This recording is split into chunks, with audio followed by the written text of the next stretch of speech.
Congressman Hill, good to see you again.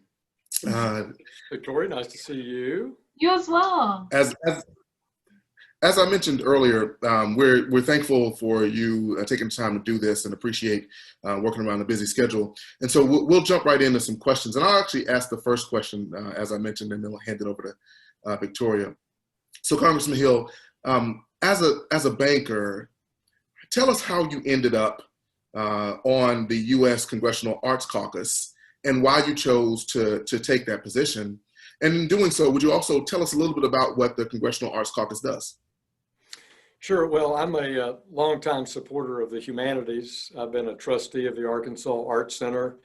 I was a longtime commissioner at the historic Arkansas Museum in downtown Little Rock, and very involved as the capital campaign chair to build that new museum that we have down at the historic Arkansas Museum. And it all dates back to time in college when I was a history minor and an art history person inside of that history minor. So I've loved the humanities all my life. So it's not unusual that I have an interest in art. Mm-hmm. And grateful for the opportunity to be on the Congressional Art Caucus. It's about 40 years old, Chris, and it's given the opportunity for high school students all over the nation to compete and display their art. It's one-dimensional art. It's not sculpture, but it can be in any medium. And it is amazing to see what our high school students create. And if they are selected from each of the congressional districts, they hang there in the Capitol hallway between the Cannon Building and the U.S. Capitol for all the public to see. We have millions of people who pass through there in a normal non-pandemic year.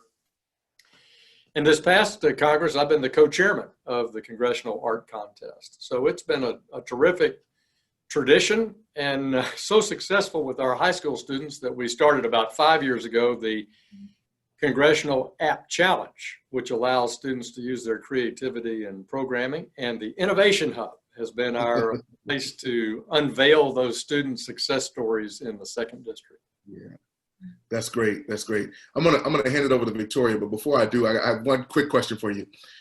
What are you a really good artist? Good question. So I am a very amateur dabbler watercolor. Okay. Okay.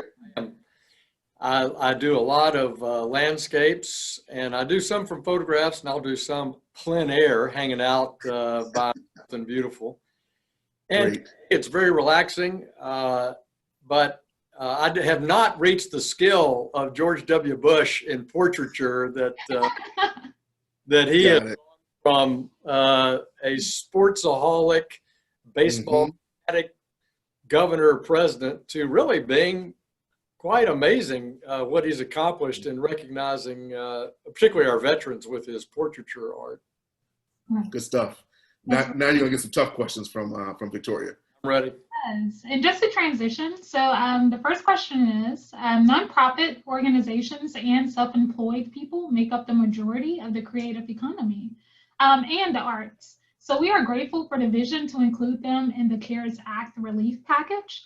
So do you expect or think the next round of relief packages will continue to support nonprofits and self-employed? I do, and you're right. For the first time ever in American history, sole proprietors, self-employed people, and even gig workers, people who work in the new gig economy, all were covered by the unemployment compensation system and made eligible for things like paycheck protection. Right. Huge opportunity for that self-employed sector of our economy. And also we've tried to urge, and it's been somewhat successful, to expand PPP to nonprofits. And then in the Main Street program, which is a Federal Reserve lending program through the banks, they have expanded for large nonprofits to give them access to those Main Street funds. So I think when we come ashore on another pandemic-related economic recovery package, that they will be covered in there. The details of which are still all obviously open to discussion, but I'm confident they will, because that was the theme, in the CARES Act. Mm-hmm. And then also it's just great to know that that's part of the conversation. So that's good moving forward. So with the pre-pandemic arts and cultural production in Arkansas was valued at $2.9 billion. That sector alone creates over 34,000 jobs. And that is just the tip of the iceberg. So with arts impacting other industries such as tourism, what are your ideas on how to support the arts and creatives?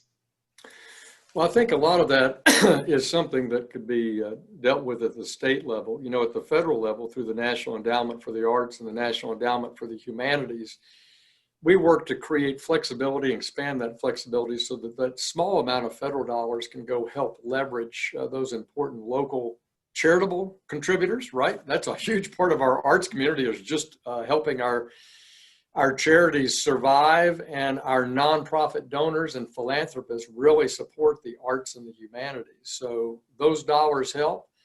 And then the state thinking about it as a strategy. And I know that Parks and Tourism, which has part of the Arkansas Department of Heritage, all under Secretary Stacey Hurst, that's something to be thinking about. And the reason why I say it is we're making a major commitment here in Little Rock with philanthropy dollars, plus city tax dollars, plus state dollars to completely rebuild our Arkansas Arts Center complex here, which is a teaching place and a place of inspiration and cultural enrichment.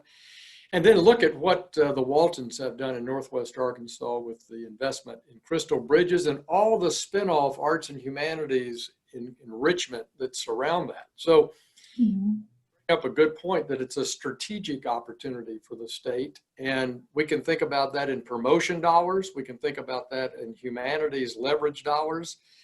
But I do think it's an important strategy for every state. But we're blessed here in Arkansas with two hubs that are particularly robust. And I'm not discounting other places in the state, but Northwest Arkansas and Central Arkansas have a robust art, humanity, and music and education awareness and support system.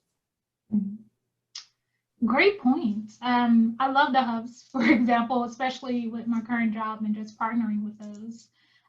So with the pandemic at play now, we have learned that we cannot predict the future, but we can be prepared to think outside of the box and be able to pivot. It also teaches us the importance of the creative economy and making sure we have a pipeline of talent trained and ready to contribute to the creative economy. So as we are turning more and more to the internet for daily shopping, entertainment, and education, we should take note that every photo, video, and sound that goes into each product involves a creative thinker. Arts education teaches these artistic skills as well as creative problem solving and flexibility. So Congressman, what are your thoughts on the importance of arts education? And how do we invest in arts education when the arts are one of the first items cut when economic hardship hits? Well, as we learned through when Mike Huckabee was our governor, he put a preeminent leadership as governor on arts education in our schools, both music education and the visual arts. And he knows that that's directly tied with student performance. Students that are involved in the arts, both music and the visual arts, have higher grade points, they have higher engagement, and it's part of that connecting your brain, left and right sides of your brain, and making you a more successful thinker, in my view. So I support arts education. And again, we have to engage the leverageability of both state dollars, federal dollars, and also remind superintendents and school boards that this is an important thing.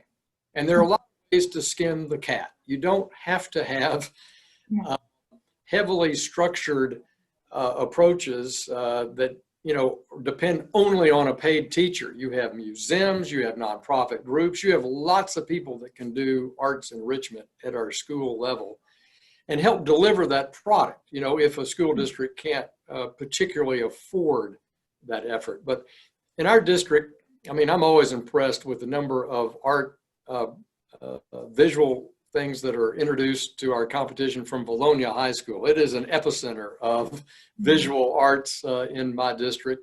So I know a lot of our art teachers are great around the 2nd Congressional District of Arkansas. I also am on the the STEM caucus for math and science, which Chris, I work a lot with students that are using the innovation of, but I'm also on the STEAM caucus, which includes the word art. And the historically Black colleges and universities have now made that a core focus for all of their campuses to make sure that they're adding the arts into STEM. Because right now our HBCUs produce about a third of all African-American engineers and people in the health professions out there in the American economy.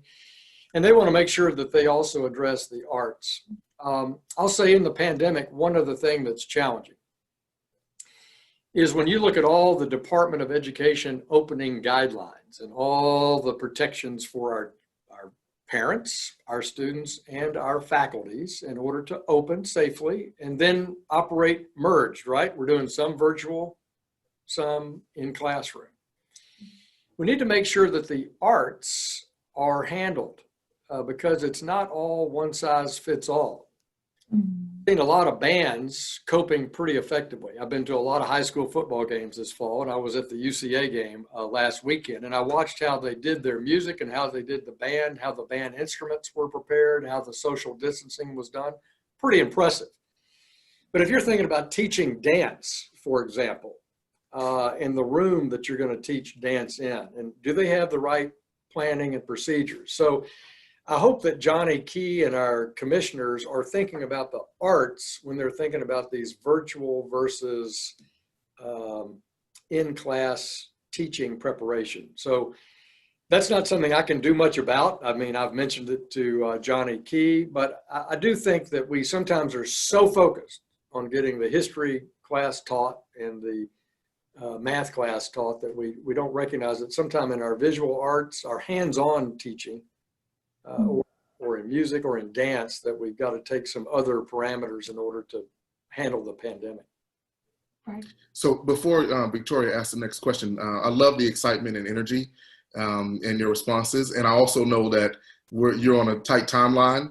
So we're going to make sure we lean into being a little bit shorter on the answers.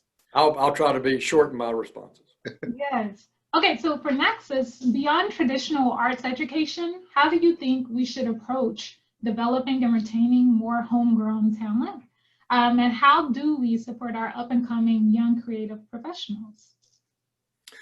Well, I think the secret there, again, is the nonprofit community and our core art institutions. But we have terrific opportunities for apprenticeship and training. I know we've had incredible curators that have come out of Museum Science School who work at the Historic Arkansas Museum. You've seen the Thea Foundation do a lot of support for arts in the classroom. So at the heart of that, I think, is our cultural institutions and their nonprofit supporters reaching out more broadly to both teachers and students. Okay, and for Arkansans for the Arts, we consider diversity as a cornerstone for the creative economy. We're glad to see the topic getting the attention it deserves throughout the state.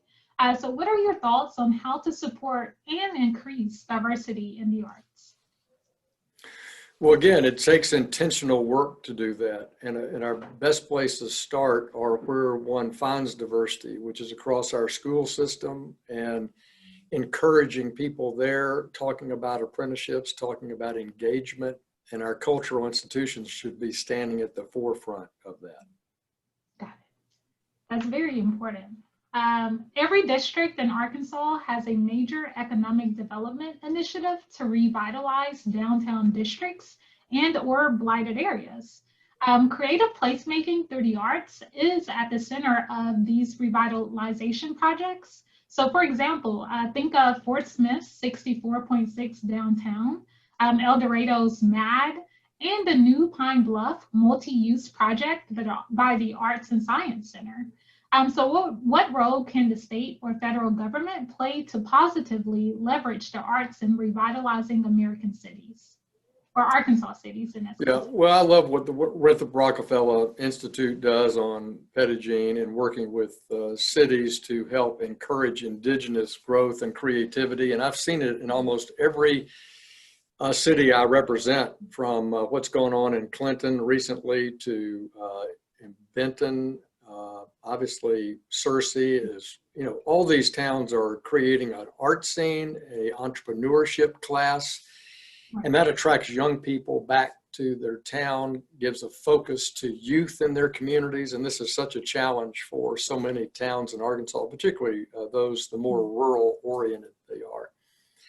So that's exciting. I mean, even in Morrilton, the redo of the Coca-Cola bottling building, and I hope it gets a National Historic Preservation Award, has created a new energy there.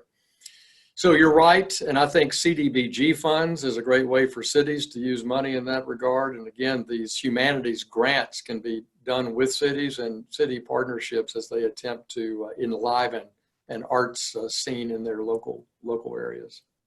Exactly. Okay, so Arkansas is attracting the attention of creative industries and creative professionals.